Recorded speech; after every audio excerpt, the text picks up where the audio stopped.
góðu gestir. Það nú sérstök ánægja að fá að vera hérna með ykkur í dag og taka þátt í samræðu samfélagið og stöðu háskólans í samfélaginu og aldarafmæli fullveldisins. Þrátt fyrir að ég sé nú orðin embættismaður, eru náttúrulega mjög rík tengsl við Háskóla Íslands sérstaklega. Ég var hér nemandi og í grunnnámi og síðan starfsmaður árabil. Og ég á mínu nýja vettvangi þá ég í lifandi tengslum líka við háskólan áfram. Og svo það auðvitað fullveldi sem markaði þessi merku og kannski merkustu skil í sögu Íslands og stofnun háskólans eins og hefur verið rætt hérna nú þegar auðvitað órofa tengt fullveldinu og sköpun íslensks samfélags. Við undirbúning á þessu erindi síðustu dag og vikur hefur mér orðið betur ljóst hvernig hugmyndin HÍs eða háskólan sem þjóðskóla eða þetta samfélagslega hlutverk hans hefur gegnsýrt raunverulega hugsun mína frá því kominga fyrst. Kennarar mínir í heimspeki voru uppteknir af skyldu háskólans við samfélagið, glímunni við að hugsa flókin framandi hugtök á íslensku, skrifa heimspekileg efni á þann veg að það væri aðgengilegt fyrir almenning og lögðu metnað sinn í að nemendur þeirra kæmust í bestu háskóla erlendis. Á þeim tíma var náttúrulega bara boðið upp á grunnnámi í heimspeki og þeir náttúrulega lögðu mikið metnað í þetta og enda skilaði sér í því að fólk kom heim reynslunni ríkara. Því stundum haldið fram að heimspekiiðkun eigi ekki djúpar rætur í íslenskri menningu en það var mikilvægt viðfangsefni þeirra sem voru hér í fararbroddi og mótuðu BA-nám í heimspeki á 8. áratug síðustu aldar, að velta einmitt fyrir sér þessari íslensku heimspekihefð og hvert væri samhengið þeirra hefðar, rannsaka íslenska menningu út frá heimspeki og spinna þann þráð áfram. Og staðreyndin sú að hvernig svo sem ræturnar eru í íslenskri menningu, þá hefur áhugi almennings á heimspeki verið mjög mikill. Meðal annars vegna þess vegna þess að frumkvöðlar eins og þeir sem störfuðu hér fyrst við hérna og hér náttúrulega fyrst og fremst að hugsa mína kennara en auðvitað eru kennara svo að það á undan sem kenndu hér fíluna sem voru líka gerðu í því að skrifa aðgengilega texta fyrir almenning og nærðu þannig áhuga sem var á heimspeki í samfélaginu og almenningur galt þetta ríkulega. Las greinarnar, keypti bækurnar, mætti á fyrirlestra og tók þátt í rökræðinni. Og þessi áhugi hefur náttúrulega síðan komið fram í vaxandi fjöldi nemandi í heimspeki, bæði hérna við háskólan, í öðrum háskólum, í skólakerfinu öllu, þann sem farið að kenna heimspeki við framhaldsskóla og grunnskóla og þetta var eiginlega uppbyggingar og grasrótar starf. Og ég má til með að minnast líka á það í þessu samhengi að núna 28. október næstkomandi þá eru 100 ár frá því að Sigurður Nordal hóf fyrirlestrarröðina Einlind og Marglindi og hér í bænum og hann troðfyllti Bárubúð allan veturinn, reynda byrjaði í október og svo næsti fyrirlestur í desember en það var hlé út af ástandendunum í bænu og veikindum sem hér riðu húsum og þannig en hann hélt 20 fyrirlestra með alveg gríðarlega áhuga almennings. Og þetta var fyrir 100 árum, hann fekk styrk Hannesar Árnasonar til að stunda heimspekinám í 2 ár eftir sitt doktorsnám í íslensku fræðum. En þannig að þessi áhugi hefur verið mikill og ég held að það sé eitthvað sem við þurfum líka að hugsa mikið að við þurfum að svara þessum áhuga almennings á háskólanum. Og þó að heimspekinámið hafi kannski stundum ekki þótt praktist eða hagnýtt þegar ég var þar, og kannski mörg viðfangsefnin ekkert sérstaklega íslensk, auðvitað eru heimspekingar að fjalla alls konar málefni og sum þeirra eru íslenskari en önnur, þá hefur mitt heimspekinám verið óendanlega uppspretta glímu við samfélagsleg verkefni.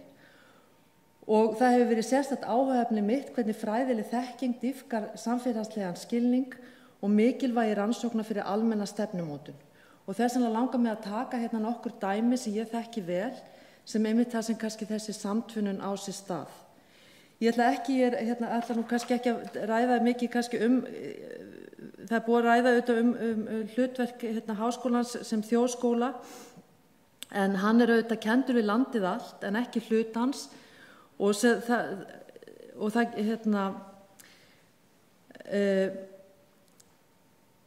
það kemur kannski fyrst og fremst til að því að þeir sem stofnuðu hann sá ekki fyrir sér að íslensk þjóð gæti staðið undir fleiri en einni háskólastofnun og svo mikil var náttúrulega þessi þrekur eins og hefur verið nefnt stofnun hans í upphafi. En með nafngiftinni var einnig innsiglað að hann væri allra þjóðarinnar, að hann ætti sérstakt erindi við þjóðina og þjóðin ætti erindi við hann. Og þetta náttúrulega kemur fram í svo mörgu, hann auðvitað uppeldisstofnun sem eins og allar háskólar eru fyrir ungt fólk, hann heldur úti starfsnámi, hann heldur úti kennslu í fjölbreyttum námsgreinum og við þurfum að bjóða upp á fjölbreytt nám á Íslandi þannig að fólk eigi hæg heimatök og geti sótt hér nám og það tryggir líka jafnrétti til náms. Það að sinna öllum þessum rannsóknum á íslensku samfélagi, það að taka þátt í samfélagslegri umræðu, það að miðla þekkingu til almennings fjölbreytt málefni og ég þekkti það til dæmis áður en þegar ég var í háskólanámi þá var ég líka starfaði ég við fjölmiðla og fjölmiðlamenn leita náttúrulega gríðarlega mikið til háskólamanna þar sem ekki sérþekking á fjölmiðlum og sérþekkingin innan háskólana í þessu okkar litla landi. Og síðan auðvitað eins og Sigrún var listi svo vel að fjalla íslenskt samfélag í alþjóðlegu samhengi og bæði til þess að miðla reynslu okkar og spegla okkar sjálf og kynna nýjustu kenningar og hugmyndir erlendis frá. Þannig að þetta náttúrulega svo fjölbreytt og ólík verkefni sem háskólinn stendur frammi fyrir. En það sem ég langar aðeins að nefna það að þessi víðtæku hlutverk, þau hef ég kynnst í margs konar störfum og verkefnum sem ég hef tekið þátt í. Mér langar að byrja á því að tala siðfræðistofnun, þar sem ég var forstöðumaður en Páll Skúlason fyrir rektor og heimspekiprófessor setti hann á laggirnar kringum 89 ef ég man rétt og hennar hlutverk var að þjóna samfélaginu. Fyrsta verkefni til dæmis var það að taka saman siðareglur fagstétta, birta þær og þjóna með ákveðna þjónustu við fagstéttur út í samfélaginu. Stofnunin hélt fyrirlestra, málþing og gaf út greinar og bækur kennsluefni til að byggja upp þessa fagþekkingu sem nauðsynlegt til þess að geta líka farið að kenna siðfræði ekki bara innan háskóla heldur líka út í samfélaginu öllu. Mennta fólk hér til þess að taka líka að sér að mennta unga fólki út í framhaldsskólum og svo framvegis. Dæmi rannsóknarverkefni til dæmis sem stofnun tók að sér eitt af því kannski fyrstu var á sviði náttúru og umhverfissiðfræði og þar voru sett á stofnun rannsóknarverkefni meðal annars norræn rannsóknarverkefni og ég held að þau hafi lagt grunninn að annars konar umræðu í íslensku samfélagi umhverfis og náttúruvernd og síðar auðvitað komi evrópsk rannsóknarverkefni lýðræði og lífssiðfræði og meðal annars gagnagrunn og heilbrigðissviði. Og ég held að svona stofnun hafi haft á þessum tíma heilmikil áhrif. Núna ég embættismaður, orðinn umboðsmaður barna og það embætti vinnur til dæmis að því að innleiða barnasáttmála Sameinuðu þjóðanna og stuðla að umræðu stefnumótandi mál í málefnum barna í samfélaginu og hér sækjum við auðvitað mjög mikið í grunn allra rannsókna í íslensku samfélagi og við viljum hvetja til rannsókna og þess vegna við fáum auðvitað til okkar starfsnema til dæmis í lögfræði og öðrum greinum. Ég myndi gjarna vilja sjá starfsnema í fleiri greinum heldur en lögfræði og við höfum auðvitað fengið starfsnema á menntunarfræði. Við þurfum að efla rannsóknir til dæmis á sviði, margvíslegum sviðum sem tengjast börnum og þar held ég að til dæmis svona embætti getur haft mjög lifandi tengsl við háskólann. Og þess vegna þar störfum við daglega að fletta upp í hvaða rannsóknir eru til, hvað þarf að gera, hvernig getum við stuðlað að því að nemendur við háskóla eða háskólakennarar sinni einhverjum tilteknum verkefnum. Annað verkefni sem ég tók þátt í var meira verkefni heldur en svona embætti eins og ég núna, var þegar ég var í starfshópi siðferði sem vann með rannsóknarnefnd Alþingis eftir hrun bankakerfisins. Það var auðvitað ein viðamesta rannsókn á samfélaginu tiltekna atburði og ég tók þátt í þessari siðfræðilegu greiningu en við auðvitað unnum þar með mjög svona þverfaglegum hópi fræða fólks úr ólíkum greinum og leitum svo einnig til auðvitað hug- og félagsvísinda fólks til dæmis þegar við vorum að vinna að skýrslunni. Þannig að hér kemur auðvitað fram þetta hefði ekki verið hægt að gera kannski á þess að háskólinn hafði þann án háskólans, það var svona bakhjarlinn. En þar auðvitað líka að finna gagnrýna umræðu stöðu háskólafólks í samfélaginu og að hvaða leyti og hversu mikilvægt það að þeir taki þátt í umræðu samfélagið.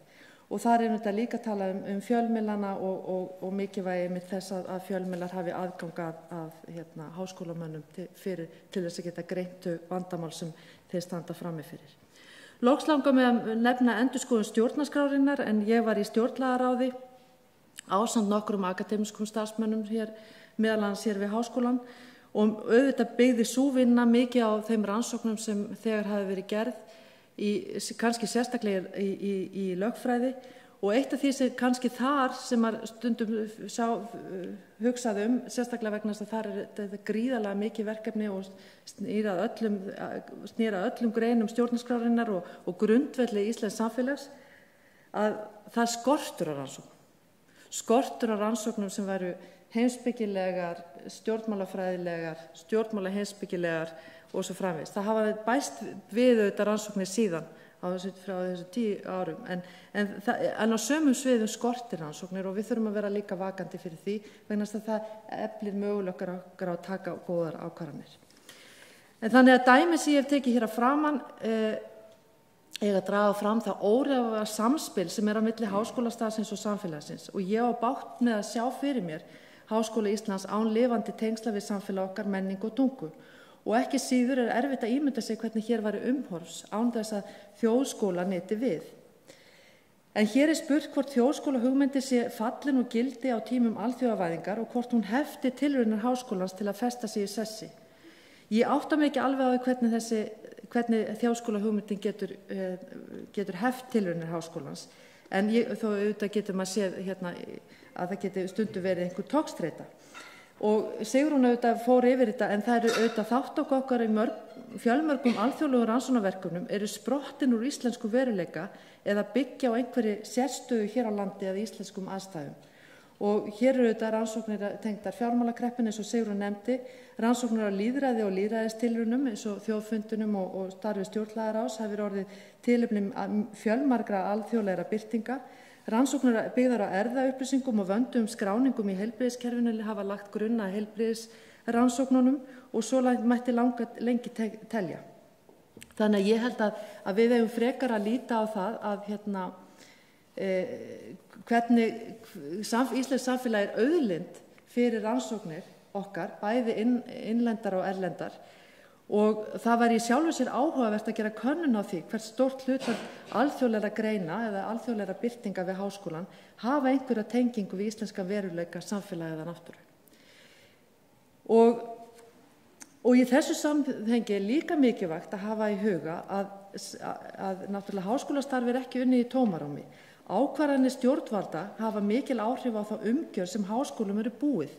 Fátt hefur sjálfsagt haft meiri áhrif á Háskóla Íslands heldur en EES-samningurinn.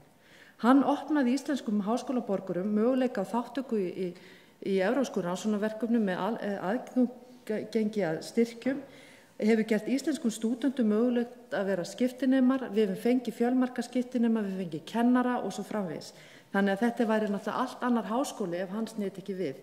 Og það var auðvitað eitt af því sem kom svo berlega í ljós eftir þjóðaratkvæðagreiðsluna í Bretlandi að það daginn eftir náttúrulega ráku breskir háskólar upp ramakvein og veltu fyrir sig hvaða áhrif myndi hafa á þeirra háskólastarf. Ég hef lagt áherslu hér að framan á hvernig starf háskólans samofið samfélaginu og ég hef einnig lagt áherslu á það að samfélagið standi ekki alþjóðlegum háskólum fyrir þrifum heldur sá jarðvegur sem margvíslega rannsóknir og kannski áhugaverðustu rannsóknirnar spretta upp úr. Ekki auðvitað allar, og ég meina, auðvitað erum við aldrei að tala allt og ég held að það sé líka svo mikilvægt að við gerum okkur grein fyrir. Við erum auðvitað lítil þjóð með þó við séum með stóran háskóla og við viljum gera allt, en auðvitað getum við þurft að velja. Það ekki allt sem við kannski getum gert og ekki allt jafn vel, en við þurfum samt að hafa ákveðna fjölbreytni af því við viljum geta menntað á sem flestum sviðum. Og auðvitað þekkjum við öll sem höfum verið í akademísku starfi að við myndum auðvitað vilja hafa meiri tíma fyrir rannsóknir og við myndum vilja hafa meira fjármagn og við myndum auðvitað ekki þurfa hafa eins mikinn eril eins og oft í kringum okkur. En það líka tækifæri sem eru í þessari stöðu eins og við vitum bara allstaðar í samfélaginu. Við erum öll að glíma við þetta, við myndum vilja hafa aðeins meira svigrúm. Allar stofnanir í samfélaginu búa við þetta. Embætti umboðsmanns barna myndi gjarna vilja vera stærra eins og allar stofnanir held ég.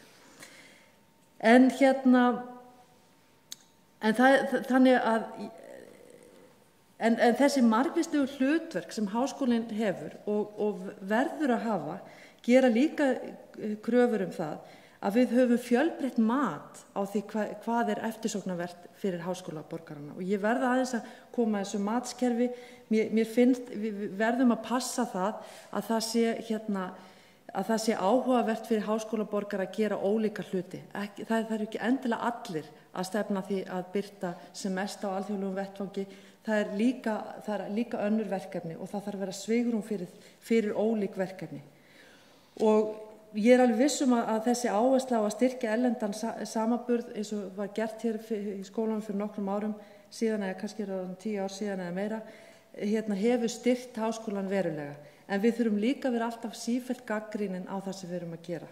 Og það komið fram í skýrslu rannsóknarnefndar Alþingis þá skrifum við að þótt að öflug þátttaka íslenskars háskólamanna í alþjóðlegu rannsóknarsamfélagi sé afar þýðingarmikil, það áhyggjuefni ef þeir búa við matskerfi sem vinnur óbeint gegn því að þeir beiti sér jafnframt sem ábyrgir borgarar í lýðræðisríki. Og þetta auðvitað mikilvægt í okkar samfélagi og ég held að við verðum að passa að það verði ekki rof þarna á milli og að það mögulega það sem að gerast til dæmis og Sigrún í að þegar kannski háskóla umræðan það verður mögulega einhver rof á milli almennar háskólamanna í almennri samfélagsumræðinni að þá líka mögulega fær klísukenndur áróður meiri fótfestu í samfélaginu. En það skiptir auðvitað miklu máli að við getum líka, eins og þetta hefur komið fram hér, að við getum rætt flókin mál á íslensku og við tökum þátt í að auka og tungumáli eins og fræðimenn og vísindamenn hafa gert hér á síðustu áratugum og það auðvitað grunnurinn að því að við getum átt almennilega samfélagslega umræðu. Og akademían hefur verið samfélag og hingað hefur almenningur verið boðinn velkominn og í þessu held ég felist þetta trúnaðarsamband milli háskólans og íslensks samfélags. Það eru forréttindi að vera háskólakennari. Það eru forréttindi að starfa við Háskóla Íslands. Og það ekki sjálfgefið að við getum notið þessara forréttinda. Og við mögum aldrei gleyma því hvaðan þessi uppspretta kemur. Og þess vegna rifjaðist upp þegar ég var að undirbúa þetta að ég held að það sé hollt fyrir háskólafólk sem nýtur viðurkenningar á alþjóða vettvangi að hafa í huga orð Halldórs Laxness þegar hann kom heim með Nóbelsverðlaunin í farteskinu, mestu viðurkenningu sem Íslendingur hefur hlotið á alþjóða vettvangi. Við það tækifæri vitnaði Halldór í skáld sem hafði sendt ástmegi sinni ljóð og þegar hún þakkaði honum sagði hann: "Þakka þú mér eigi fyrir þessi ljóð. Það varst þú sem gafst mér þau öll saman áður." Takk fyrir.